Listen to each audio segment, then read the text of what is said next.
Hamster? Oh god. It's fusion!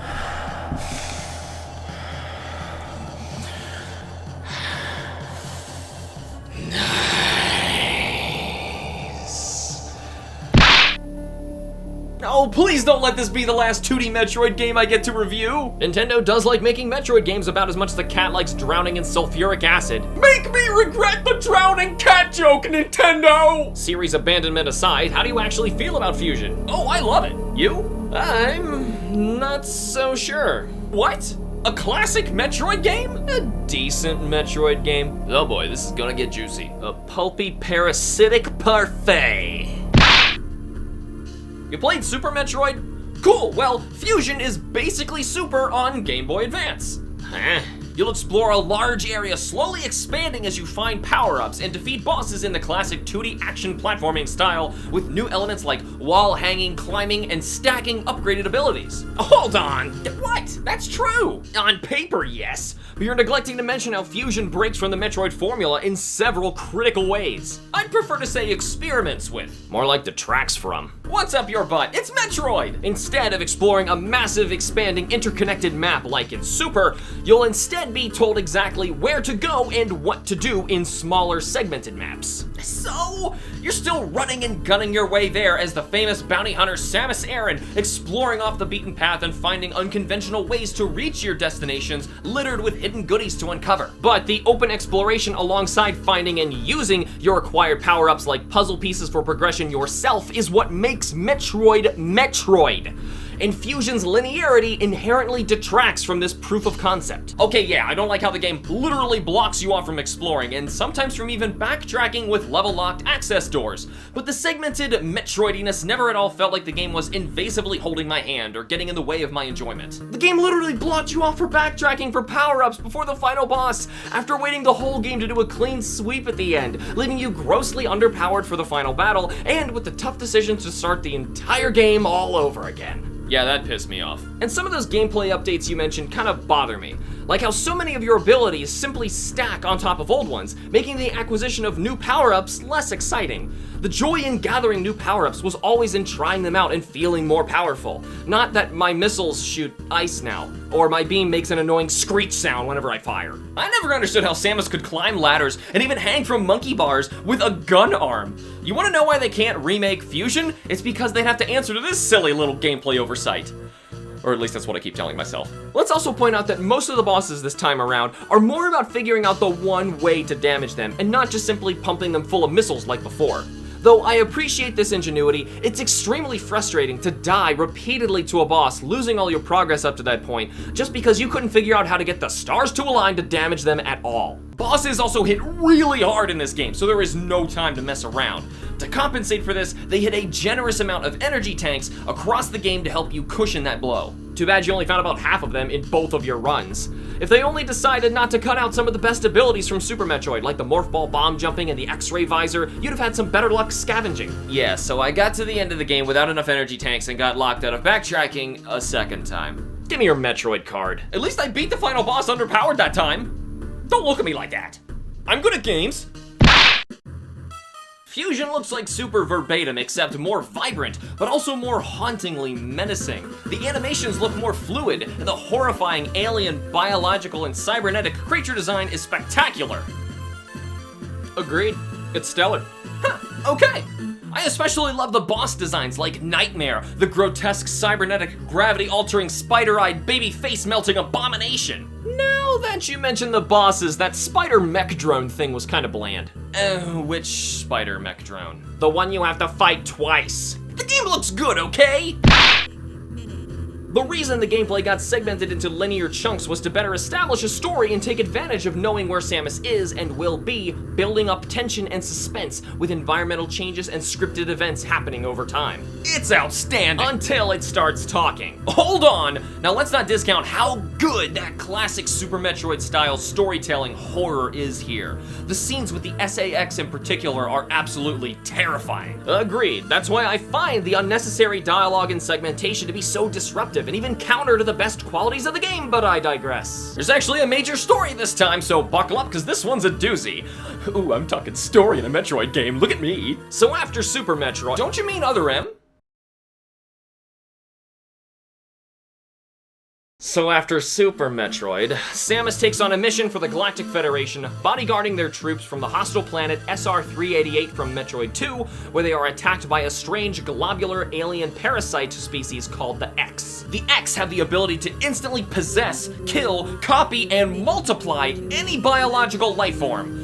Turns out the X were such a hostile species, the ancient Chozo actually created the Metroids in order to give the X a natural predator and keep this cataclysmic species in check. And we all know how well that ended. So with all the Metroids eradicated, the X, unknown to Samus and the Federation up to this point, are once again free to conquer and multiply.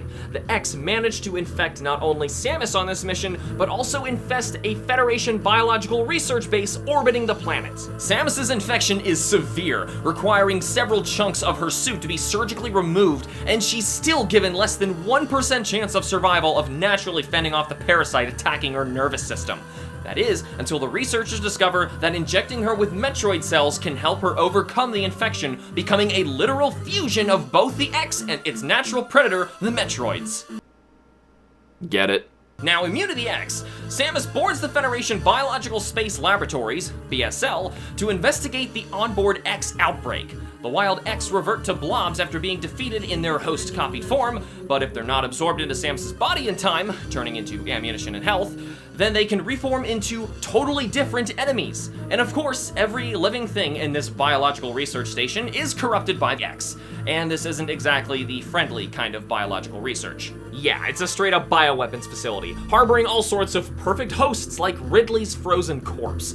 To make matters worse, there's a particular X roaming loose around the facility as a perfect copy of Samus in her maxed-out power suit, formed from the reformed parts removed from her surgery.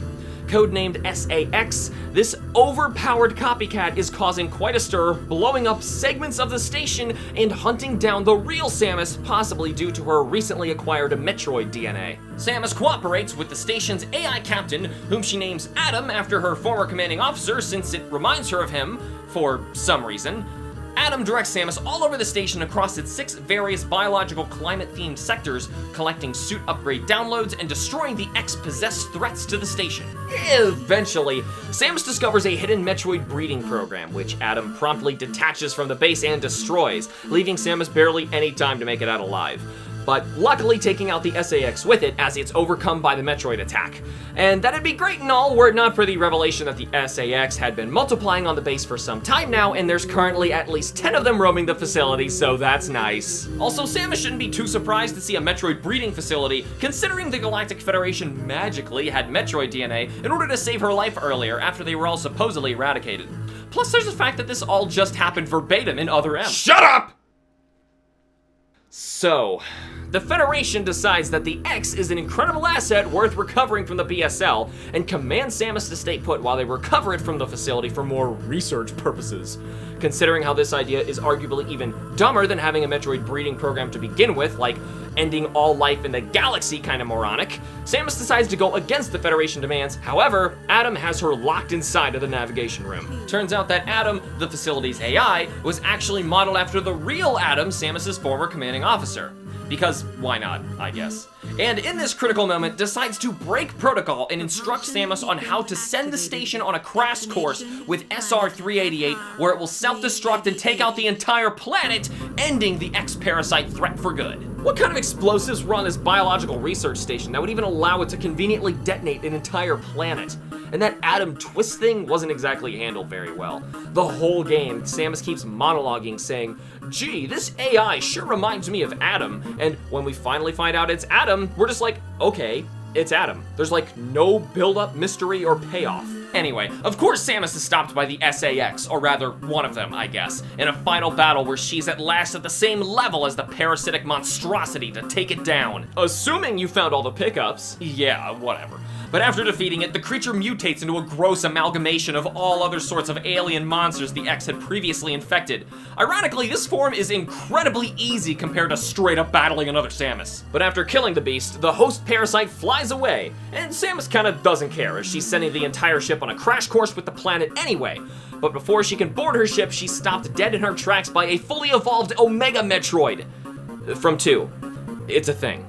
Just watch the Samus Returns video. Unable to defeat the creature, the SAX reforms and challenges the beast with the Ice Beam, but inevitably gets slaughtered itself, allowing Samus the chance to absorb the final X and reclaim her Ice Beam, allowing her to lay waste to the vicious Metroid and escape from the station before it explodes. The story itself is good enough for what it is, but the real problem to me comes with its delivery. Samus is constantly locked into navigation rooms to advance the plot, basically needing permission to continue exploring and playing the game. I appreciate what they were doing here. You can't really tell a deeper story than Super without making sure that the gameplay allows for it to be told. And the real takeaway from the story here isn't what happens, but how effective the suspense and horror-filled tension were. But the real offender is with the actual dialogue. At times it's lengthy, redundant, and reminds me a whole lot of the laughably poor delivery in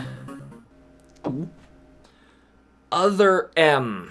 Now, we'll obviously talk about Other M another day, and even though it came out 8 years later, its ties with Fusion are uncomfortably uncanny. You can take almost any of Samus's lines from Fusion and read them as if they were voiced like Samus from Other M to understand just how poorly written some of Fusion's lines are at times. Both were clearly created and written by the same guy, Yoshio Sakamoto. For the same reasons Other M's story is horrendous, Fusion shouldn't get a pass just because it wasn't voiced on the Game Boy Advance. It may have sloppy delivery, but even a wordy, cheesy B horror movie can still be incredible, and Fusion does an outstanding job at building a terrifying atmosphere. Unlike... Wait a minute, if Samus surgically cannot remove her suit, then how does she use the bathroom? Shut up, Samus doesn't poop. Oh, it's dreadful. And I'm sure you mean that in the most endearing way possible. I do. Although it's not as good as Super. Ugh! But those voice samples over the ship intercom were really clean. But some of those sound effects like the plasma beam and Neo Ridley's roar are just obnoxious. Come on! If you like Super Metroid, then playing Fusion is an absolute must. It is the true sequel after all. Did you like the story in Other M? First off, what? Secondly, you'll love this game, as it's the same story, but it's not just inherently better at pacing, suspense, and overall characterization, but it's also the canonical sequel to Other M. Oh god, is that what Fusion's reduced to anymore? A better version of the game that killed the franchise for a decade? I'm starting to realize why I don't like it as much as the others. The positive gamer in me loved the chilling Metroid Fusion, giving it a frighteningly great 9 out of 10. The incredible gameplay, story, atmospheric music, graphics, and animation easily makes this one of the best GBA games ever made. Now it's been 2 decades, can we please get a Metroid 5? The critical gamer in me feels begrudgingly conflicted with Metroid Fusion, settling on a chilling 7 out of 10. Though still pretty great, this experimental take on the Metroid formula made for an average traditional Metroid game, but an undoubtedly outstanding 32-bit horror game. Any objections, lady? But what do you think? Tell us how your positive and critical sides rate Metroid Fusion in the comments below. But if you're still holding out hope that Nintendo hasn't forgotten about Metroid 5, don't say it, then you're just playing with yourself. Watch a new Metroid game will be announced right after we release this, and we'll both look like hopeless dweebs. Come on, Nintendo, that's some low-hanging fruit. Take the bait, please! I'm not desperate! Thanks for watching. Remember to like and subscribe for more, and use the links in the description to nominate future episodes. Thank you to our Patreon members, Atomic Thomas, Cameron, Arrow, Ben, Rowan, Erica, Shayam, Squad Fam Sid, and Denny. Bye. Propulsion sequence activated. Destination, planet SR-388.